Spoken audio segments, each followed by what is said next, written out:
Bien le bonjour tout le monde, j'espère que vous allez bien, et aujourd'hui je me demandais pourquoi on disait « ça ne paie pas de mine ». Était-ce pour dire qu'on n'avait pas besoin de payer pour aller miner du charbon ou un autre trésor terrestre? Eh bien figurez-vous que la réponse est un peu plus complexe que cela, mais elle est passionnante. En effet, en me penchant sur son origine, j'ai découvert que le mot-clé de cette expression, bien connue, était bien cette mine qui, vous le verrez dans ce podcast, a plusieurs facettes et plusieurs façons d'être usitée.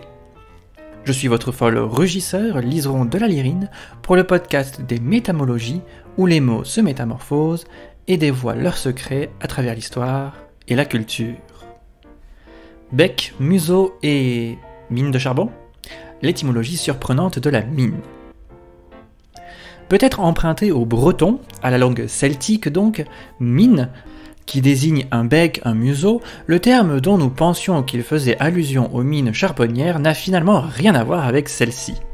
En fait, pour en revenir à l'Antiquité, il semblerait que, selon l'Académie française, déjà la mine faisait référence à, je cite, une mesure de masse de valeur variable en usage chez divers peuples et qui, à Athènes, correspondait à 100 drachmes.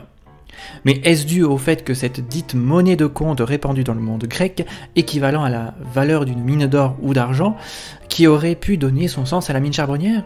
Rien n'est moins sûr, puisqu'il faudrait, semble-t-il, plutôt se tourner selon le CNRTL vers le gaulois meina, désignant le métal brut, et qui aurait donné le nom aux mines d'or, de charbon et d'autres matériaux terrestres.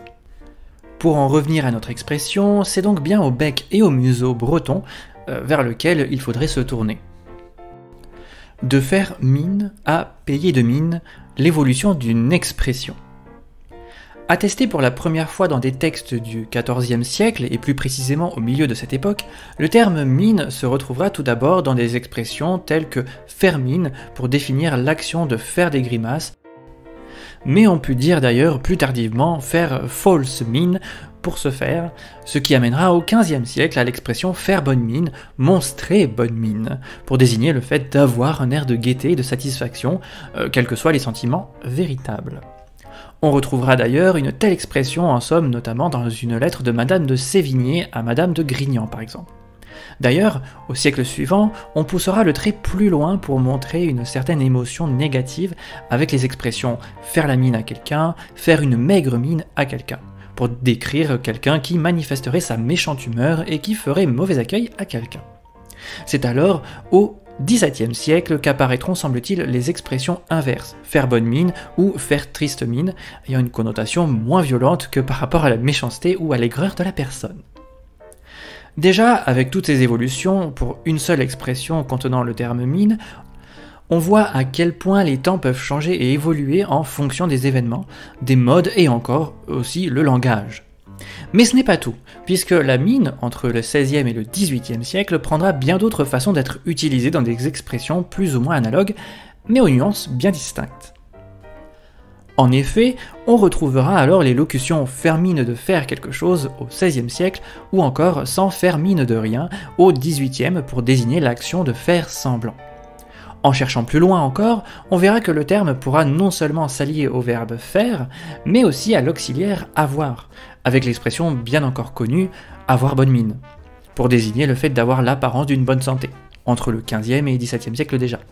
Ou, à ce dernier siècle cité, des locutions plus vieillottes aujourd'hui comme « avoir la mine d'être », en rajoutant à la fin un adjectif pour définir le fait d'avoir l'air ou de paraître, en tout cas pour une personne. Et c'est de là que nous viendra d'ailleurs notre expression « payer de mine », avec pour premier sens avoir une apparence qui prévient favorablement, avoir une bonne apparence, mais sans grand fond ou mérite. Cependant, ce serait vers 1835 que cette expression sera plutôt reprise et rendue célèbre dans sa forme négative, ne pas payer de mine. Payer ou ne pas payer de mine? Telle est la question. Maintenant que nous avons listé et fait un historique complet sur les expressions parlant de la mine, du bec, du museau, de la figure, pour mieux comprendre pourquoi on en est arrivé à notre époque à n'utiliser que l'expression ne pas payer de mine, il serait, il me semble de bon ton, de faire un petit explicatif sur comment on utilise néanmoins cette expression.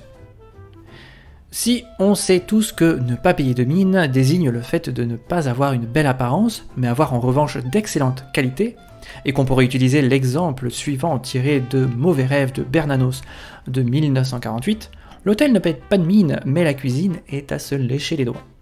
On connaît moins l'expression d'origine à l'affirmative payer de mine, qui désignerait donc le fait d'avoir une belle apparence mais peu de qualité ou de santé. Et dont on pourrait donner l'exemple suivant. Il paye de mine, mais au fond, c'est un sot. Conclusion. Pour terminer, nous pouvons donc dire que nous avons bien démêlé l'écheveau de l'expression payer de mine. Mais l'aventure ne s'arrête pas là, car bien d'autres expressions courantes cachent des histoires tout aussi fascinantes. Alors si vous avez d'autres expressions qui vous intriguent, n'hésitez pas à me les signaler.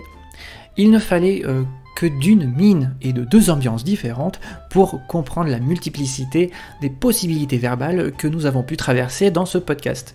Alors surtout, continuez à explorer les richesses de notre langue, car chaque mot est une petite porte qui s'ouvre sur des univers insoupçonnés.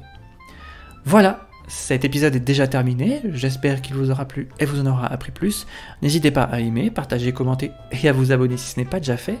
Sur ce, ayez bonne mine, et à bientôt pour de nouvelles étymos.